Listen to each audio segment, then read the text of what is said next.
You know, it's kind of crazy to think that this gold iPhone 14 Pro was the peak of Apple just a few years ago. I've had this thing sitting in my bag as a backup for a while now, and honestly, it still looks premium, but then we have this. The base model iPhone 17 in this really nice lavender color, and for the first time in a long time, I'm actually asking myself, is the new base model finally better than an old Pro model? In this video, I want to do a real honest side-by-side comparison. We're going to talk about design, that new ProMotion display on the base model, which is huge by the way, performance with the A19 chip, and of course the cameras. If you're currently using an iPhone 14 Pro and thinking about upgrading, or maybe you're just confused about which one to pick up right now, stick around. I've been using both of these on the new iOS 26 for about a month, and I've got some thoughts. Let's get into it. Okay, so quick throwback. When this iPhone 14 Pro first came out, it was actually a pretty big deal. It was the first one to introduce the dynamic island, which, let's be real, changed how we look at the iPhone screen forever. It also brought that 48 megapixel main camera and the always on display. At the time, those were Pro exclusive features, but fast forward to today and the landscape has totally changed. The gap between Pro and regular is shrinking, and I think this comparison is going to surprise you. Let's start with the design and display, because this is where you'll feel the difference immediately.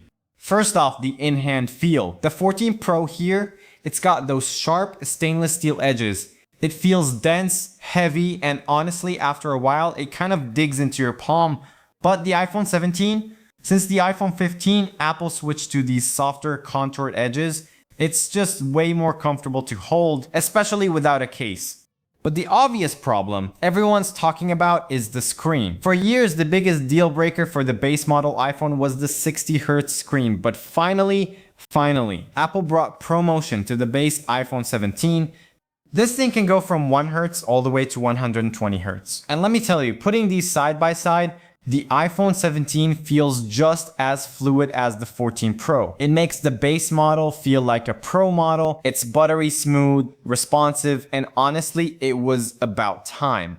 Also, look at the sizing. The 17 is slightly bigger at 6.3 inches compared to the old 6.1 inches on the 14 Pro, but because the bezels on the 17 are so incredibly thin, the phone doesn't feel huge. It's just more screen. It's way more immersive. When you look at the 14 Pro now, the bezels definitely look a bit thicker.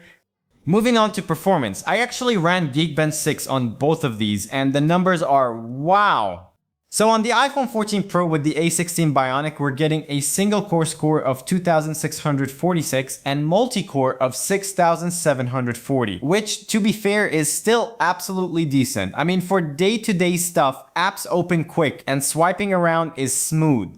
But then look at the iPhone 17 with the new A19 chip. We're talking 3,573 single core and a massive 9,143 multi-core. That is an insane leap. It's actually scoring higher than last year's iPhone 16 Pro Max, which is just crazy efficiency. I also want to touch on RAM. The 14 Pro has 6 GB. It's still good, don't get me wrong, but I do notice when I'm multitasking, some background apps reload more often than I'd like. Especially compared to the 17 Pro I usually drive, which has 12 GB. However, the iPhone 17 base model here, paired with that A19 chip, it just flies. I've been doing some gaming on it, nothing too crazy, but for the AAA titles, it runs everything perfectly. The 14 Pro can still game, sure, but it gets noticeably warm pretty fast. The 17 stays way cooler, probably thanks to that more efficient chip. Speaking of smooth, can we talk about iOS 26 for a second? Both of these phones are running the stable public release that came out about a month ago. I absolutely love this new liquid glass design language. The animations are so fluid and the new visual depth, it's just chef's kiss. And here's the cool thing, the iPhone 14 Pro handles it beautifully. I really appreciate Apple's commitment here. This phone is 3 years old, yet it feels fresh because it got the update without compromises. It doesn't feel like an old phone software-wise. Well, with one exception, Apple Intelligence. The 14 Pro doesn't support the new Apple Intelligence features. You need at least an iPhone 15 Pro for that. But honestly, for me, it's not a huge deal. Apple Intelligence is still kind of in that early, almost beta-like phase. I usually just use alternatives that are more powerful anyway, like Gemini or ChatGPT, so I don't really miss it on the 14 Pro. Now let's talk cameras. The 14 Pro was the first to bring that 48 megapixel sensor and it still takes fantastic photos. But the iPhone 17 has really refined that setup. You've got a new dual 48 megapixel system on the back, the main lens is great, pretty comparable to the 14 Pro in good lighting, and the ultra wide is noticeably sharper now, thanks to that resolution bump.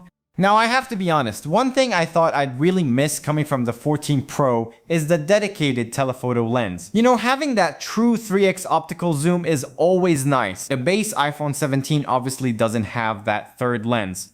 But here's the thing, for me it's actually not a huge deal. Because the sensor on this iPhone 17 is larger and better, it handles a 2x crop perfectly. And even if I manually zoom into 3x digitally, the results are not that far off from the 14 Pro's dedicated lens. Don't get me wrong, a dedicated telephoto lens will always be better than a digital crop, technically speaking. But in real world use, I'm not really feeling the gap. It's totally usable, but the real fun upgrade, it's the front camera. The iPhone 17 has this new 18 megapixel sensor and it's a square sensor. This means you can take wide landscape style selfies even when you're holding the phone vertically. It's such a small thing, but it's super viral right now and honestly really convenient for group shots. Also physically, the iPhone 17 has the action button and the camera control button that came from the iPhone 16 line. It's nice to have those dedicated controls, whereas the 14 Pro still has the old mute switch. Battery life. My 14 Pro is sitting at 80% battery health. Now, it's okay. I use it mostly as a backup or for gaming when my main phone charges, so I get by. But if this was my main device, I'd be looking for a charger by late afternoon. The iPhone 17 obviously is at 100%. It easily lasts a solid full day. The efficiency of the A19 chip definitely helps here. Alright, are there downsides to the 17? Well, if you're coming from a Pro, you might miss the telephoto lens. The 14 Pro has that 3x optical zoom, and the base 17 relies on digital cropping, so if you zoom in a lot, stick with the Pro model. So here's the verdict. If you are using an iPhone 14 Pro, should you upgrade to the base iPhone 17? For me, the answer is yes, and the main reason is the display. Now that the base model finally has ProMotion 120Hz, the biggest gap between Pro and regular is gone. You're getting a lighter phone, a more comfortable design, USB-C convenience, and a massive performance leap with the A19. It feels like a proper modern upgrade without needing to spend the extra money on the 17 Pro unless you really need that telephoto lens or the extra RAM for heavy Pro work. Anyway, that's been my experience using these two side by side. Let me know in the comments. Are you Team 14 Pro holding on, or are you eyeing this new Lavender beauty? Thanks for watching and I'll catch you in the next one.